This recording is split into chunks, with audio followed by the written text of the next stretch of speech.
Hey guys, welcome back. I wanted to share with you today a game I've been playing a little bit lately. Really been enjoying it. It's a lot like Dungeon Boss with a little added complexity, and we'll talk about that in a little bit. It's kind of, in many ways, if you could imagine Dungeon Boss, but with a field of battle where you've got to move around a little bit. For some of the older gamers out there, if you remember Final Fantasy Tactics, it's got a lot of key aspects in play that are very similar to that game. That was a game that I really loved, very close to my heart. One of the favorites I think I've had over time. Those games could get fairly long, and they've done a great job to kind of bring this one in so that the matches are pretty short, but you've still got kind of layers of complexity, easy to learn, but difficult to master. So let's go in here and take a look at it real quick. You can see you can choose your server here. That's what you're seeing down below the play button. We've got one set up already. I've been playing a little bit of time on, so let's go ahead in. You'll see a lot of aspects of the game that parallel aspects to Dungeon Boss. I think there are quite a few of these games in general that are out there, and there are a few that rise up to the top for different aspects that they've done really well. But I think many of them are all watching each other, and they're pulling some of these different things from the different groups. So just going through here quickly, you can see we've got a guild aspect. Just like Dungeon Boss, we've got friends. You can go in there and you're going to get stamina, very similar to Dungeon Boss. You can get stamina from them, you request it from them, you give it to them. So instead of scrolls here, we're going to be getting stamina from working with our friends in our friend list here. Just a few friends for me. I did join a guild just to check out what was going on there. And you can also get... here you get some gold rewards, so that works out really well. You can use your, have some other benefits from the guild as well. We've got a general store. You can pick up some different items with a couple different currencies in the game. They've got this wishing pond, which is very similar to, it's similar to the summons. How there's great summons would be this lower left, and then honor summons, and then the heroic summons up there at the top. Or there's a dolphin pond, this would be more like kind of a VIP summon. But you don't summon heroes here, at least not in these lower two. You get free summons for items in the game. So here you can do those and come back periodically. We've got another one coming up here that'll be free, and that one refreshes every 2 days. This other one refreshes, I think it was something like every 10 minutes, but you only get 5 in a day. So you've got some things that kind of pull you back in to check it throughout the day. We'll go over here. They've got an arena, very much like dungeon raiding. 3 opponents. You get to look at them a little bit ahead of time, make your choice if you want to challenge them and move your way up. And this has got another interesting aspect that I'll come back to in just a minute. So the same way that the dungeon raiding has a kind of a 2-day cooldown most of the time, or a 2-day tournament time, here the arena is a 1-day. Every day you're going to get through the end of it, and you're going to get some rewards. And we'll come back to that. There's something else I want to talk about with it. Scrimmage tower. I'm not really sure the analogy for this one. At first I thought it might be kind of like the Tower of Ponage, but it's a little different. They actually have something that's very similar to the Tower of Ponage. But here you can go through each day, just another aspect, and earn a lot of rewards. You get 5 challenges, you have a couple different levels you can choose from. So we don't have necessarily a direct analogy for it, but another fun part of the game, you work your way up and the rewards get better. So as you hit higher levels, you get better rewards, which then unlock more upgrades and things like that. So this sky arena that's floating around up there, let's go up there. This is the equivalent of their Tower of Ponage. It's actually incredibly similar in concept. So you're going to work your way through the battles. I don't actually want to do a battle, but I believe there's something like 12 of these battles that you can go through, and I actually need to do the reset. I only made it through, I think, 3 or something, relatively early in this game, starting off, and you can work your way up. It resets once a day, just like the Tower of Ponage, and you get a lot of unlocks, and it's a whole separate store. The same kind of way there are stores for the other ones, there are stores for each of these game aspects as well. So as you develop currency in here, then you can unlock things from these stores. Alright, so we've seen how things are similar. Let's go through and see a few things that are different in the gameplay. Alright, we've got our heroes here. Again, you should be kind of comfortable with it, familiar with the aspects, but we're going to see where the fun kind of breaks off and you get some opportunities to do different things. So you've got the characters here. You've got kind of your main 5 starting characters. Everyone will start out with these. You work towards the other ones. Let's go ahead and do a level. So we're going to go into the story mode. This is just like the campaign mode for Dungeon Boss, but we're going to see how this one operates a little bit differently. We'll just pick a random one here, and we'll go in and do this battle. You can see the loot that we potentially get.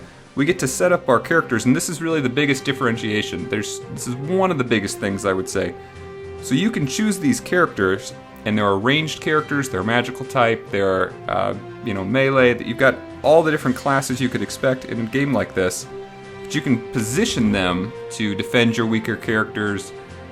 So in Dungeon Boss, really your only options are either passive abilities that help out in defense, or active abilities like taunt. And it doesn't give you a whole lot of protection. It can help out, but especially since there's no fast character that can do taunt or anything like that, they can do a lot of damage to your weaker characters right away. And in some ways that gives you some problems for being able to develop strong kind of role-based teams where you've got someone that's kind of responsible for defending your team, and then somebody else that's a high damage dealer but stays back and is defended by the others. It's harder to do that when everyone's available and we've got rogues that can just wipe out easy weaker characters right away. But in here you've got a little bit more of an option with that. So here we've got this character that came up first, this bird looking thing. He can fly, and he'll fly over, he can do an attack. Another thing you can do though is just skip, and that'll give you 2 turns right next to each other. So a lot of these early characters, they've got a long, he can run here like 4 tiles, but then he's just going to sit there and be in close range for all the ranged attackers and all the melee attackers over there. So we're going to skip this turn. Again, it gives us some versatility here. And we're going to just defend with this guy, keep him close to our 2 ranged units there in the back. We've got basically a healer and an archer. Alright. The other thing to know about the ranged units is that their attack goes down by half if they're beyond a certain number of tiles away. So here you can see they have a broken arrow that indicates they're outside of that close range, so it's going to cut their attack in half. I'm going to go ahead and use it on what looks like the main character of this dungeon. So right here, we do some damage. You see she turned red. That's a special ability that character has. He does like 3 turns worth of fire damage. And since we held back those attacks we held our melee type characters that could have rushed into battle there, we held them back. Now we're not taking as much damage from their ranged characters either. Alright, so our priest healer character came up with their turn, and now you can see kind of the spread in the field. We've got 2 characters that we could do full kind of close range damage to, and we've got some longer range characters that we would only do half the damage. So we're going to go ahead with this main character for the dungeon again. So what we want to do, again with this game it's a little bit different. When you attack, there's a chance you're going to have a counterattack. So obviously if you're doing a ranged attack on a melee defender, they're not going to counterattack you, so we try to do that first, and then we'll run over here with one of our melee attackers and just finish her off. So she's done, we don't take a counterattack. You get to put some additional strategy in there. Now another thing I mentioned is that these characters get to take 2 turns right away, back to back. So we'll go ahead and run over here, do our first turn with this bird, and then we get another turn right away. And the big benefit with that is then you can close the distance. Usually the first turn, if you're fighting against some AI or something like that, their melee attackers are going to run out to midfield, not quite far enough to do any damage. So if you've saved up your turn, you get 2 right in a row, you can run out, do 1 hit on their melee attacker, then do your next hit on their weaker guys in the back. So that's what we're going to do. We did that first hit, we're going to run over here and do our next one on that archer and took him out. Alright, we've got the same kind of thing going on here.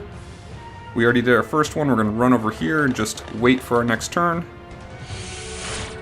And we've got our main knight dude here, and we'll go and attack with him as well. So this isn't a particularly hard battle. I didn't pick one that was going to be super challenging, but you get the idea from this. As the battles get more and more challenging, it becomes more and more important to use all of that strategy, use the field to your benefit, try to use choke points, things like that to block them off with your high defense characters. We're going to use a special skill here and do some damage on this one to finish him off, this dive attack. So every character has a special active skill, and then three kind of versions of passive skills.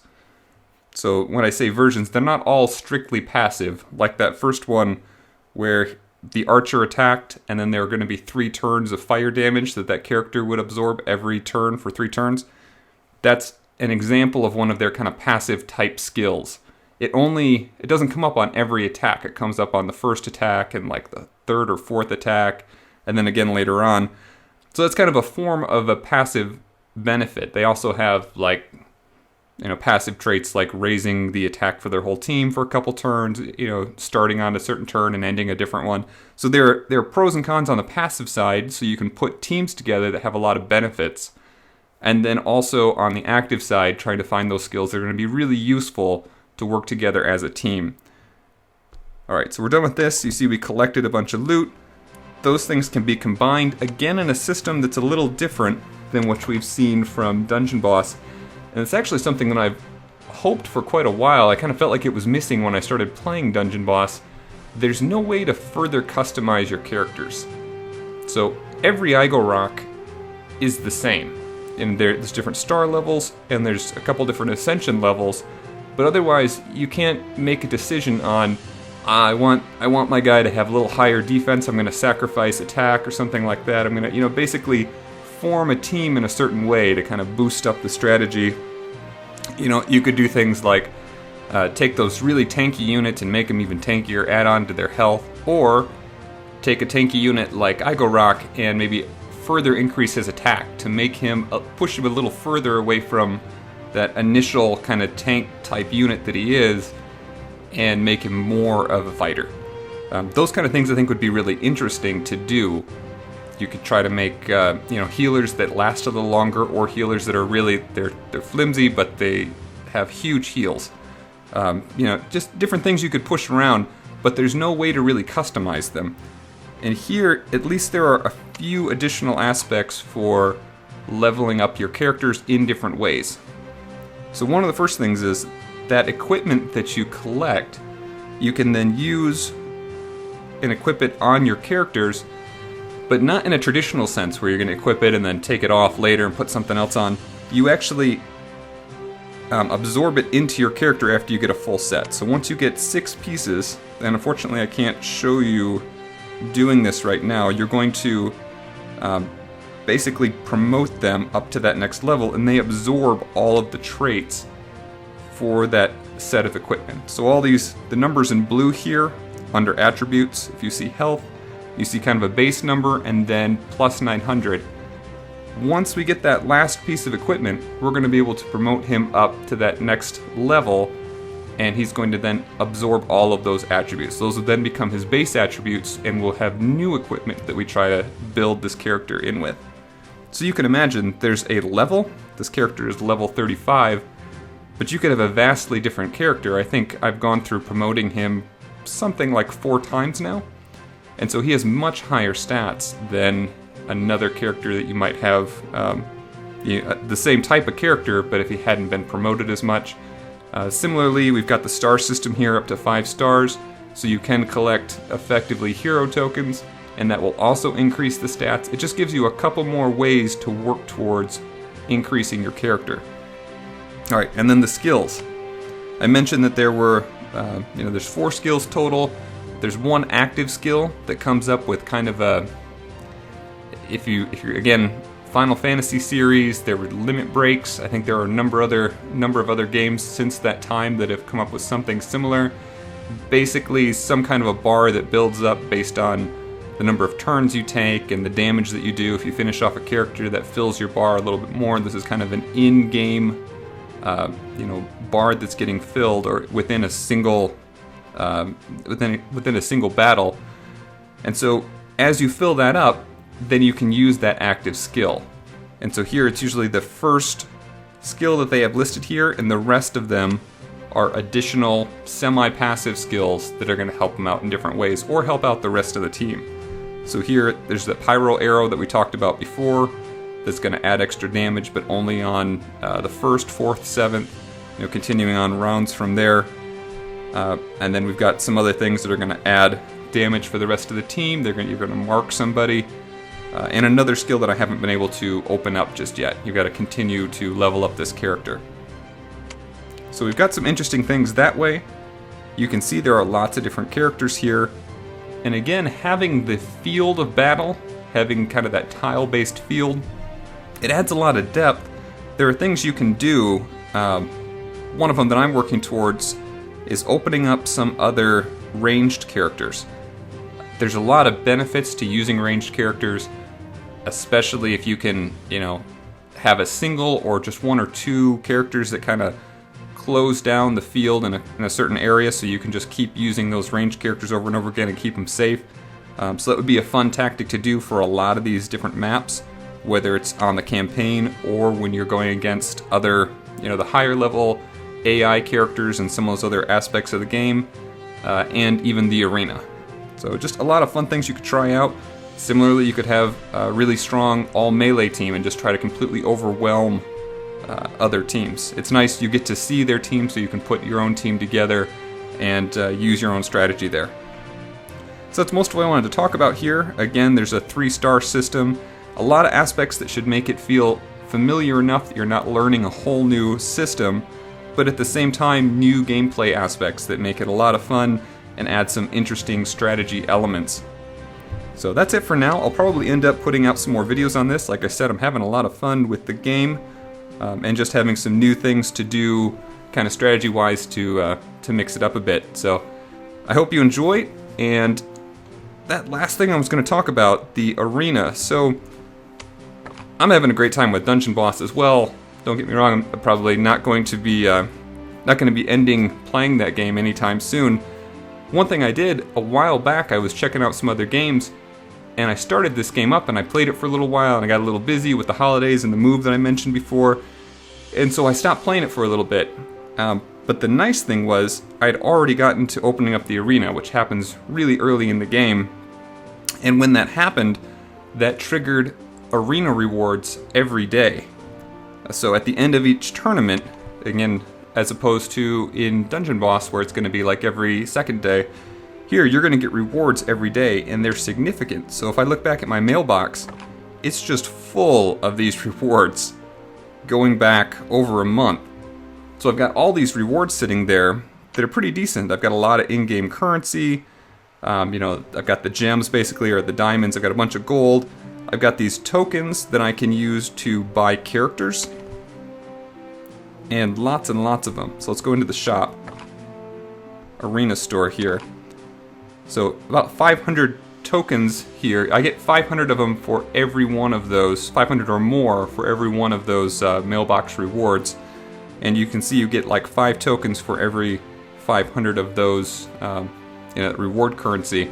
So the nice thing is, I've got lots and lots of these saved up. Basically, I could purchase any character at this point. And I'd have to wait for a few refreshes to get enough of these to open up, because characters usually cost between 30 and 80 of the tokens altogether. But basically that means if you go in and just open it up to the arena and say you're not committed to really taking on a new game, you're not sure if you're going to like it, but you want to try it out, if you just get to there and then leave that game and come back to it in a while, you're going to have a lot of the currency saved up. And then you can purchase any character you want, you can come back to it at that time. So that's what I would say. If you're thinking about it, you think maybe it looks cool, but I'm not sure if I have time for it right now, just get it and then let it sit. Go to get to the point where you can do arena. Like I said, that's in the first day of gameplay. And then if you don't like it so much yet, wait for a little while. It'll open up even more characters, and you can play it more then without really having to spend a whole lot of time farming for them. So then, that was the last piece of advice. I was pretty excited when I came back in and saw all those in-game rewards there, making it all that much more fun to start over again. So that's it for now. Thanks for watching, and we'll talk to everyone soon. If you like this, then you're going to love what we have coming out next. Don't forget to like and subscribe for more mobile gaming videos, or check out the rest of the channel for more tips and tricks. If you don't have this game yet, feel free to download it from the sponsored link in the video description below. These downloads help to support the channel and help us to continue to put out more great videos. Thanks again for all your support, and come back soon as we continue our quest, seeking every possible advantage.